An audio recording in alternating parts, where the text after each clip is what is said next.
The Sporlan division of Parker Hannifin proudly sponsors the Advanced Refrigeration podcast. The Sporlan S3C series of case control products provides safety, security, and service for remote and self-contained refrigerated display appliances. The S3C family of controls includes a case controller, display module, and a valve module that all support open protocol communication via BACnet and Modbus. The peer-to-peer system is capable of standalone or coordinated control of up to 8 refrigerated cases per lineup. Using this family of controls simplifies and shortens the time required to set up new equipment or retrofit an existing system. Ask your local refrigeration wholesaler about the Sporlan S3C series. Parker Sporlan, leading the charge.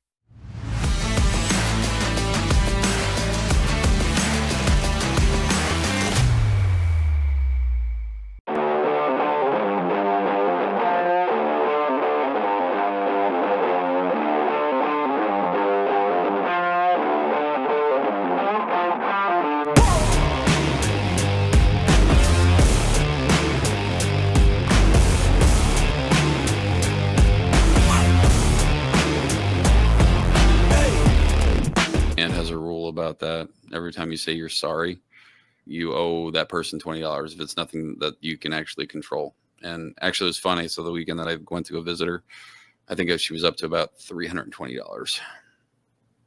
It was amazing. Good evening, everybody. Welcome to Advanced Refrigeration Podcast. You're the host, Brett Wetzel and Kevin Compass.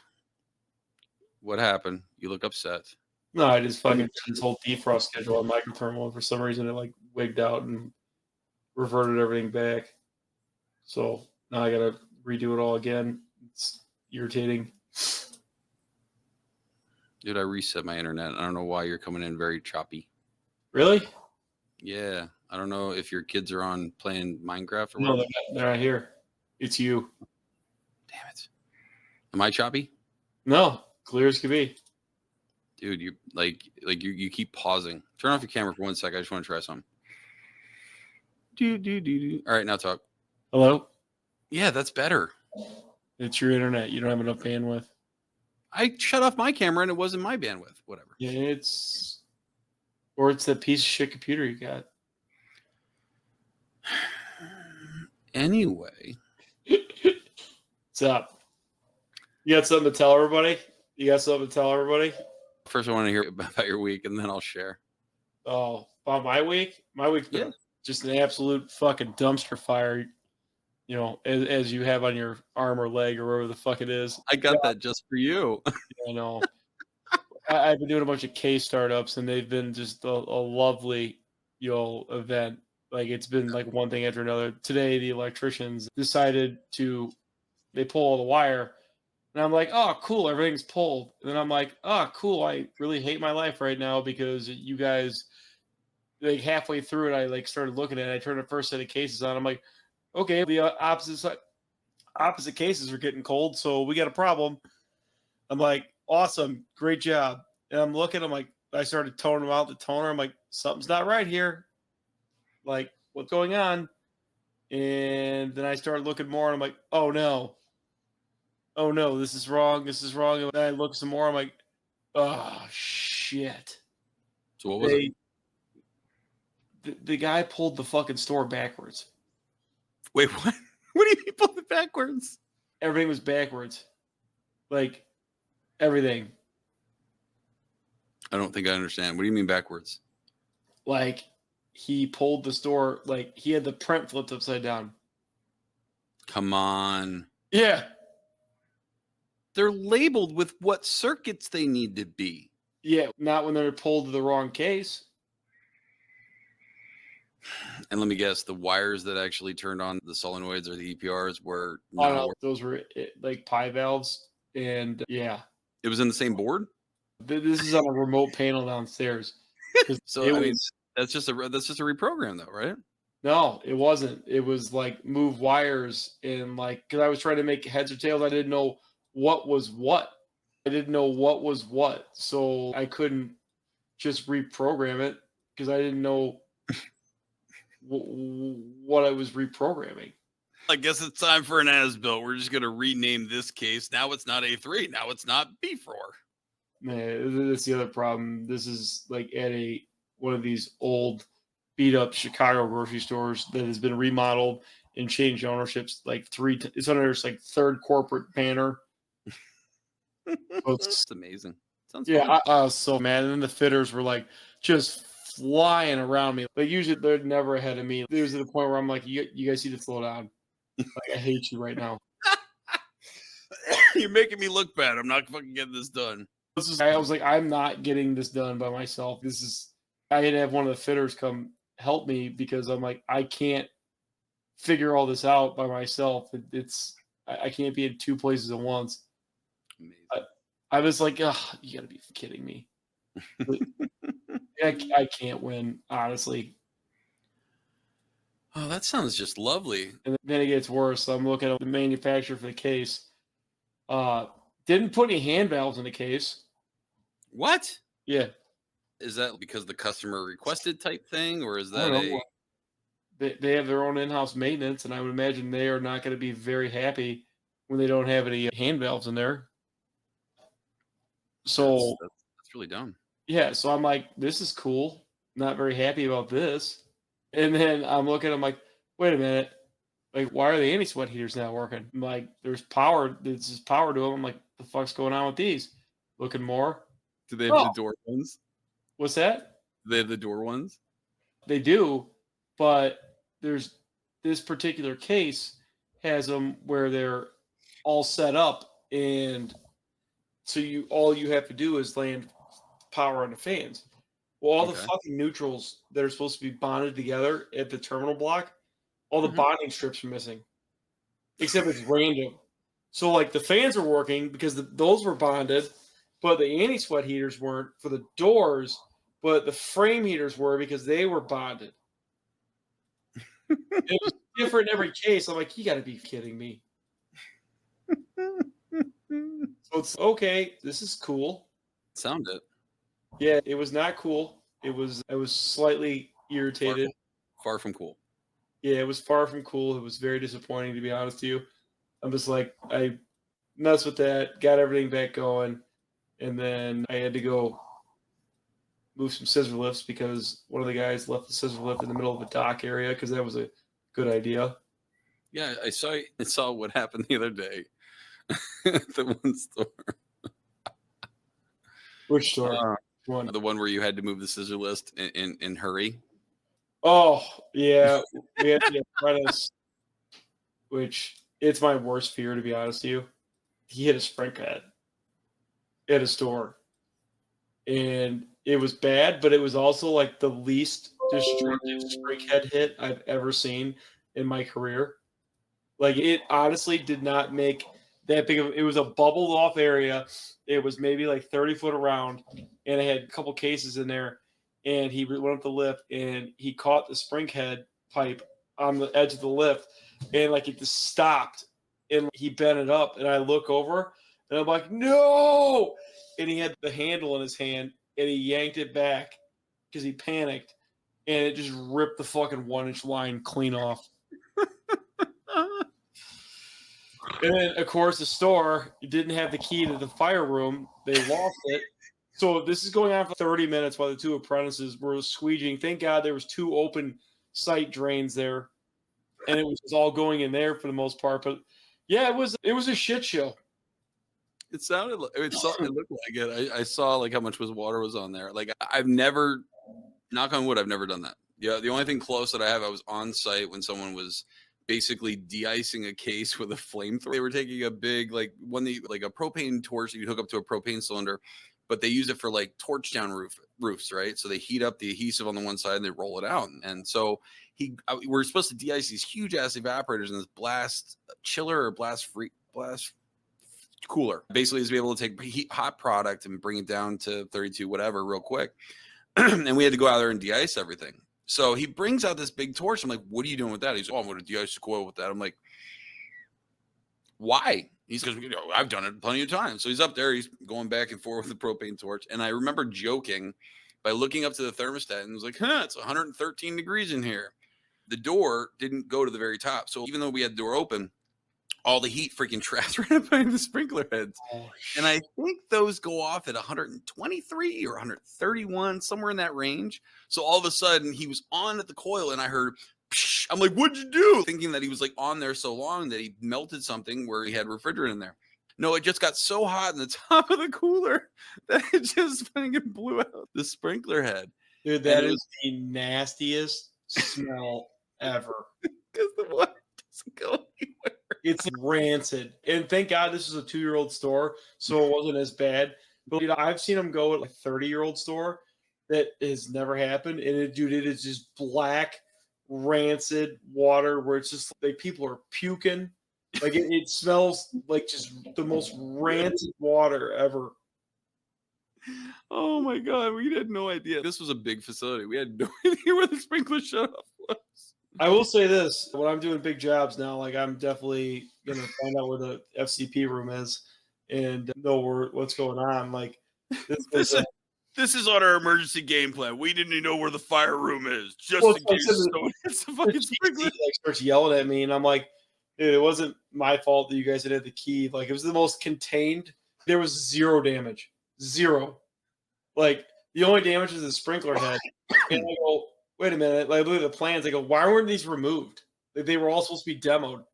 So I'm like, technically, this is your fault. Blame it on them. I'm like, you guys should have demoed this. But yeah, so that was my last week, and then this week has just been utter chaos.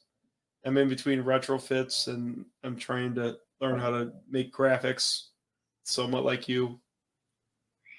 I'll show you how to make some stuff. We'll sit down one day and we'll make some stuff up. Because I can actually show you, like, once I get the PNID that you do, we can actually figure out how to animate certain sections of it. You know what I mean? And show flow in that. To be pretty cool. We don't need to go that fancy. All right, now let's just fire off whatever hints I've been throwing out there for weeks.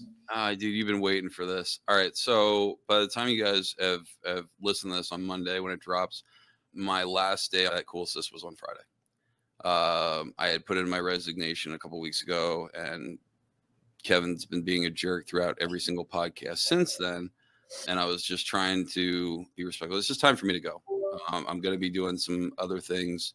So I'm going to be doing in-person training, third-party commissioning, online training. So if before I go out to somewhere, maybe I cover like the basics of refrigeration, going over the refrigeration schedule, stuff like that. And then while I'm on site, the thought is that you also go over, the rack that you're going through. Every training that I'm going to make is going to be very site specific. So it's going to be basically if it has K2, it's going to have K2 stuff in there. If it has E2 or Novar or microthermal controlling it, it's going to be very concentric around that. And the same thing around the rack. It's not going to be like a general, if we're doing any CO2 stuff, it's not going to be, oh, this is the HPV, this is the BGV. Basically, this is going to be specific for exactly what that rack equipment is, which is going to make it different than anything else. I start on Monday, and from there there'll be stuff going out, and that's what I'm going to be doing. It's time for me to move on in my career, and this is the next step for me. So we'll see what happens with it. I've never failed at anything yet, so I'm excited and scared, but excited more so. Stop it, you're fine. We'll see what happens. Anyway, since I finally got that out, we were going to talk about, I don't know, we start talking about, I don't know, do you want to talk about the failure that you had, what you were talking about, or can you not talk about that? And then we'll go into the thing that I was talking to someone about. Let's leave my failure for a little bit. Okay, that's fine. Yep. No, that's fine.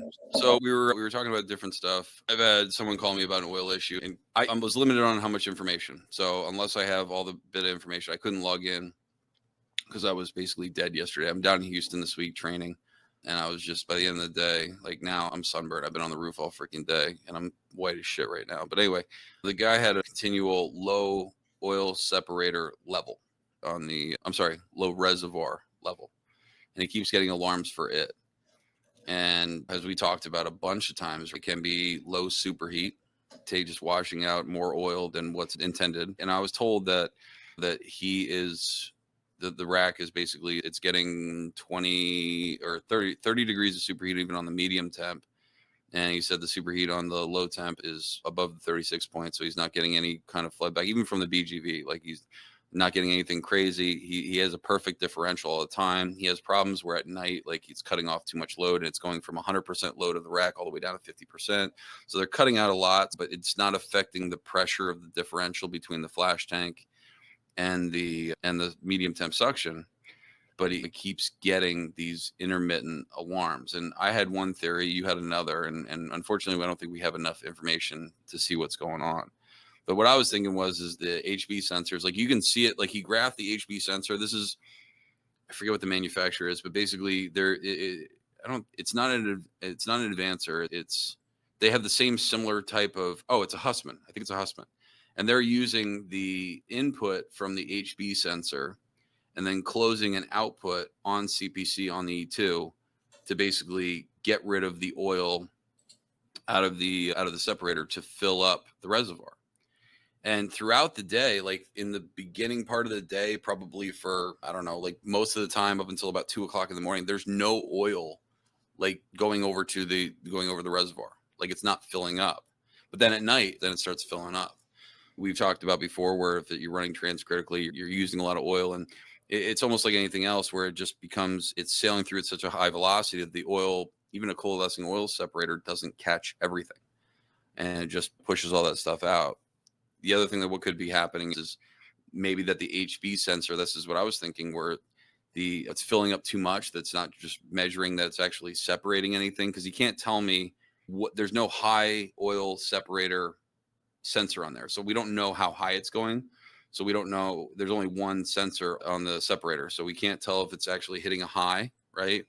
But what I was thinking is maybe if the sensor is not measuring that there's actually any oil in there, because it's maybe really hot during the day at the peak time of the day, that it might not be registering that there's anything there, and then not turning on the solenoid to pump out. But unless you're actually there throughout the day, like seeing, okay, is the oil level up to this point before it's telling it to turn on? I don't know. I'm not there. So your thoughts were a little bit different, but go ahead. So my thoughts are that it doesn't actually have any oil, or it's moving too much oil. So it's moving too much oil and it can't keep up with it. So that's my thoughts. That's generally what I see. So I was just going to share this real quick, because I've seen on some of the stuff, and I know there was a big hoo-ha about it with a certain customer, where basically they were, it's weird, because if you look at this is for heat pump, because there used to be a different number on these, where you had one that was, this is for oil or universal, and this dependent on, well, see, this has changed. I had another document where it actually showed a lower temperature. Now the temperature ranges are 190, 194 for this particular one, up to 293. There was another one where the oil range wasn't that high. So I was thinking they were having intermittent faults on it, because if it's going outside of its, as you love this term, the operating envelope of how much temperature it's supposed to get, it could be causing the sensor to potentially fail. I'm looking for the other one, because there was another one that basically that had a different temperature range.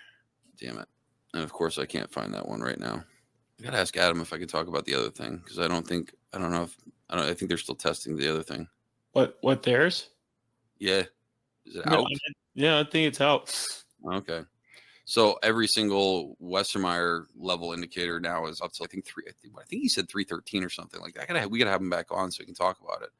Before, there was another document that I saw where it had two temperature ranges. Like if it was like a HT, if it was like a something, right here, HBSO1 and HBSO2. This is just for different oils, but there was somewhere in there where it had a temperature range that was like 143 and then something else. But I don't know if this actually just came from their website, the document that I did have, and I couldn't find it because my internet's being stupid, because I'm in a hotel. But it had a different temperature range. My thought would be if you'd run higher than what the range would be, it wouldn't like it. As far as like generally what I see is when we're having these problems, it is 98% of the time either a bad sensor, mm-hmm. or it's a issue with oil carryover, especially mm-hmm. on the bitters. It's an oil carryover issue. Now, a lot of times the red separators, don't have enough baffles inside of them, and stuff gets picked back up and taken back out when it's transcritical. Now, this is where I'm not a fan of these level sensors. I think when we're running transcritical, we should go to a pulsed oil system. Just a time. Yes. So many seconds on, so many minutes off. That way you have a backup and you're draining as much oil out of there as you can. You want to get as much oil out of this thing as you can. Okay, I'm just going to throw something out there. So I agree with you, but then there's also to the point where you're adding more load than what was, unless it was designed that way, more load of that pressure to the flash tank, basically, because every time you open up that solenoid, you're putting hot discharge gas directly into the reservoir, which is then expelling and leaving out. And that's why a lot of like L&P, they have that regulator there just to step it down. And usually That's worse. Why? It's constantly bleeding gas. Yes, it is. It's never not bleeding. The L&P style is always bleeding. Never not. There's no solenoid, no level sensor, nothing. It is always bleeding. All right. You're right. I forgot. But what I'm saying is, if you had a combination where you had the solenoid and then dropping that pressure down, right? I don't know. I like the way Kaiser does it. It's just pulsed. Just pulse it all the time. Yep. Zero Zone's doing it too. Really? Yep. It's simpler. It's the levelized there too. I think a combination of when it's transcritical, it switches to that is the best option to get all the oil out. I don't know how many stores we've done that at. Like I've gone through and I've wrote it. So when it's transcritical, it's pulsing off the time and the sensor, and we have way less oil failures. Really? Yeah. It probably cut them in half. That's a weird thing. He's not having any oil level. He's not having any oil alarms, but he's just having this reservoir level alarm. It's like random coming in and out. Yeah, when there's that much velocity in there, doubled the velocity of the system, and it's picking up so much more oil. Yeah. You got two options here. If it's not a blown filter, you either fill it up full of oil and let it just roll over into the flash tank, or you just live with it. Or everything gets a Westermeyer helical separator. Yeah, helical separator would be much better, and it would run much better when it is running transcritical. That's where it would shine. But the problem is you're walking that line right there, and it's a nightmare for when you are running transcritical. That's why I'm not a big fan of level switches. I don't know, they're less reliable than I want them to be for that application. How do you feel about the Prism style? Today's episode is sponsored by the Refrigeration RDP series differential pressure monitors from Westermeyer Industries, now available for transcritical CO2 systems in addition to other common pressures and refrigerants. When the filter element of your coalescing oil separator is contaminated, it can hurt your system's performance and efficiency. But how do you know when it's time to replace that filter? Wait too long to replace, and you could end up with a nasty filter blowout. But replacing too often can be a waste of time and money. The answer is installing a differential pressure monitor. The RDP series differential pressure monitors, including the new transcritical CO2 model, are available now from Westermeyer Industries. To find out more information, email sales@westermeyerin.com. That's WESTERMEYERIN.com. I think they're worse. Really? Yeah, they're way more susceptible to moisture. Like the Crewans, you mean? Yeah. Because I know they use them on the and the Carnot racks. Yeah, they use them there, and they have them on the Raycorp liquid pump skids. Yeah, we've had nothing but problems with them on the Carnot racks. Really? Dude, when they're on the intercoolers and stuff, the ice builds on them, or the flash tanks, they get a little bit of frost on them. Dude, they short out. We've ended up having to take, even on the HEV ones, we've had to wrap heat tape on them. Really? Yep. And the heat tape generally keeps it from shorting out again. I've never heard that. I don't know what the low temperature blah blah blah blah blah blah blah the low temperature limit is on them. So I think there is a one of them that is heated. Really? There's a small heater in it. I think there is, but I know a lot of the early racks did not have them. It was just the standard one. We've lost a lot of them. The Crewons are a little bit easier to get because it's the same switch for a lot of their stuff. No, but and I get what you're saying, but I'm saying, like, we were talking about oil issues, right? Like, I understand what you're saying about the condensation, the moisture, and all that other shit for the lower temperature applications. I get it, but I'm wondering if it would just be a better option altogether, because, like, on the HV, if you have a problem, it's usually just not the head; it's usually the whole assembly. So the whole assembly either has to be cleaned, but you still have to remove that. Really? What? You guys are seeing problems with the rods too? Yeah, dude, I tried just to replace the head. And that's what I'll try first. I'll try to replace just the head because I'm lazy. I don't want to have to pump down the whole separator or the whole whatever. And it didn't work. Yeah, that's the first one of the rods I've seen go bad. Really? Yeah, you generally with us it's always the head. But was it the same exact? Did they change something inside of it? They could have. Yeah, they've changed them a lot. But yeah, generally it's with us, like it's always the head that fails. Gotcha. Gotcha. And if it does fail, guys, like just make the relay pulse. Like every 3 minutes, make it pulse on for 40 seconds. You know, so sorry. Go ahead. No, so all I was gonna say is, so there's two different types of the Curewon style, right? So you have the ones that are supposed to be used on a refrigerant receiver, which is the INT 267 ICN, and then the INT 276. I'm sorry, 276 for both ICX. But then you have the ones on oil receivers, which have a plus. So it's basically the same number minus the I, and then they add a plus on there. So that one goes up to 140C, and that's Canadian, so I'd have to figure that out. But then they have the ones that are on refrigerant cylinders. So I'm assuming they're talking about flash tanks and all kinds of other stuff. But it said this can lead to icing between the glass. An evaluation unit, special product versions, therefore have been developed for its purpose, optimized, blah, blah, blah, blah, blah, to resistant to icing. So this must have been the one that you were talking about where it has the heater in there. Correct. I believe that's what it is. The plus. I'm sorry, the I where it has NICN. Oh, so maybe I stands for ice. Oh, that'd be smart. Do you know anyone that actually works for Curewon? No. I've called them one time for tech support, and I was so mad by the end of it. It was some guy who was like new in the States from France, and I was like, "This is, I have no idea what you're talking about." I sounded like a boomer. I was just angry. I'm like, "What is going on here?" It was with those Crewon oil controls, which every time I see one, I just get so angry. I will purposely rip them out and put OMCs in. OMCs are the best oil control that they've ever made for CO2. You just put it in and it works. You don't got to do nothing else. You put it in, you make sure it's level, and you're done.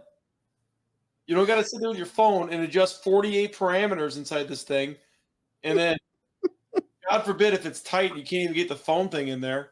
And yeah, then you're sitting there and it's got a dirty sensor alarm that nobody knows why, or it's foaming a little bit and it shuts off, or the sunlight, for God forbid, hits it and shuts it off. Or LED lights. We had that problem too. LED lights shine off of something and all of a sudden the compressor's tripping on oil.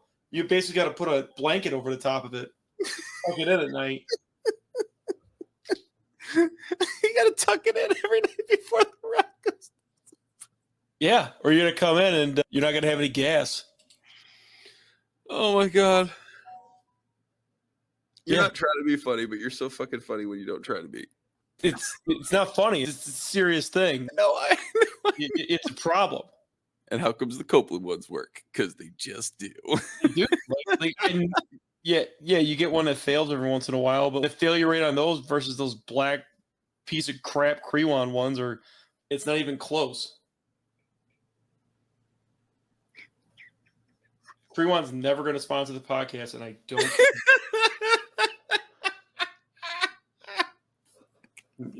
And their modules suck too.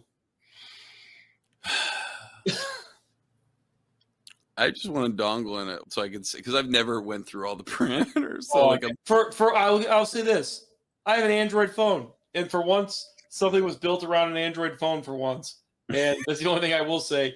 Their app actually works on the Android phone, And the Apple one, you have to use this stupid wireless dongle that never works right. So for once, that's the only positive. What I'm not seeing here is like the actual. So you have the max temperature here, but they don't have a min temperature here. That's to be decided.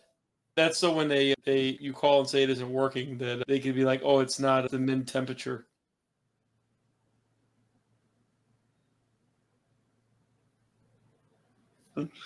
Oh my god! What? And I'm just dying here. Anything else you want to talk about that's not Cure One? You know how many people have called me and they're like, I can't figure out what's going on with this oil control. Randomly just keeps tripping. I go the doors and the roof open. Yeah, shut the doors. Oh, I'm tripping.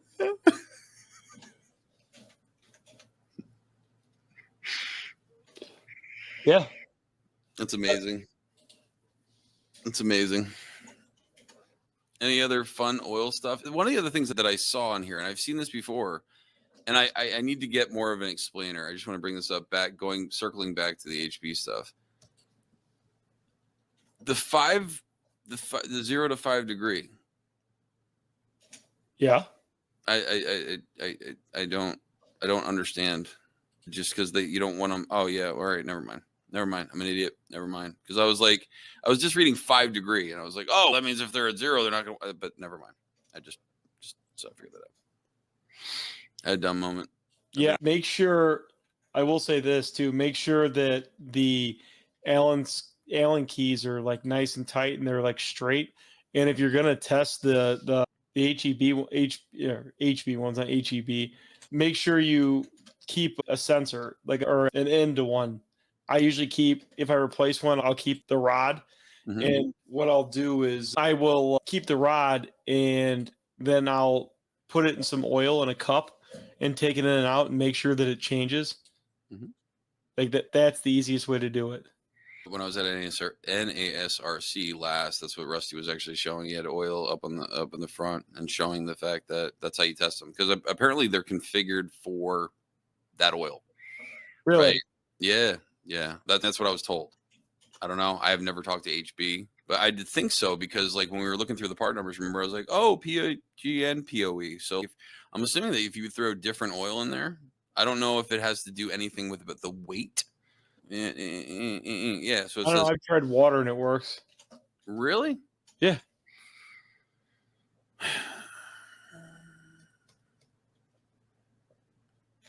Yeah, I've tried water and it works. Gotcha. Any like viscous fluid seems to work. I need to call them and ask them then, because like I said, I thought that these were specifically calibrated for whatever type of material that you're putting in them. Maybe. I'll try to get a hold of someone at HB. And yeah.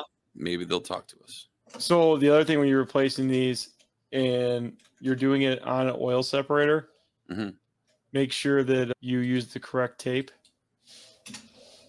There's a correct tape? Oh, yeah, I saw something about tape. There's high pressure stainless tape. Ew. Yeah, there's high pressure stainless tape. Make sure you get it. And make sure you use the right tape. Conical thread, other thread types, a washer is used. Oh. I didn't know that.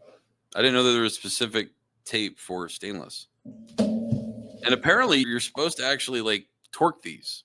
Like it says right here, 80 to 150 Newton meters. Yeah, you're supposed to torque everything. I know. Do you actually have a torque adjustable? I don't. I have a bunch of crow's foot wrenches. Oh, okay. Yeah, when you do that, you have to offset it a little bit, no? Yeah. Listen, it's not a head gasket in a car. Some people get real specific about this. Like, it's not a head gasket in a car. Like, just get it close enough with torque. Like, it doesn't have to be a $900 torque wrench. Just close enough. They're only $300. It depends what you get. Like, torque wrenches get expensive real quick. Do they have a Milwaukee one yet? Oh, they do. Are you freaking serious?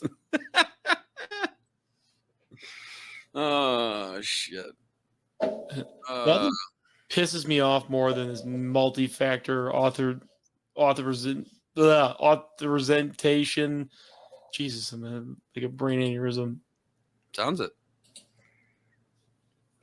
What are you trying to do? I hear you typing away over there. What are you doing? I'm trying to log back into this account and so I could pull something up, and it ain't doing it. What, Dropbox? Yeah. Oh, okay. But because my daughter accidentally logged me out of all my accounts. That's lame. Oh, Yeah. by the way, just if you didn't know, all the pictures that you're scanning on your phone, I'm getting. Really? Yeah, you're logged into advanced somehow. And so I was like, I didn't take that picture. What is that? Because there was a couple memes in there that you were taking screenshots of and sending to other people. So funny. I think that's where I found the one where it was a woman and a pack of cigarettes, and they're like, these two sound alike. Jesus. I may have got that one from you. Probably. Oh, on that note, I'm tired. I think it's time to go. Yes, me too. Thanks for listening, guys. Talk to you guys later.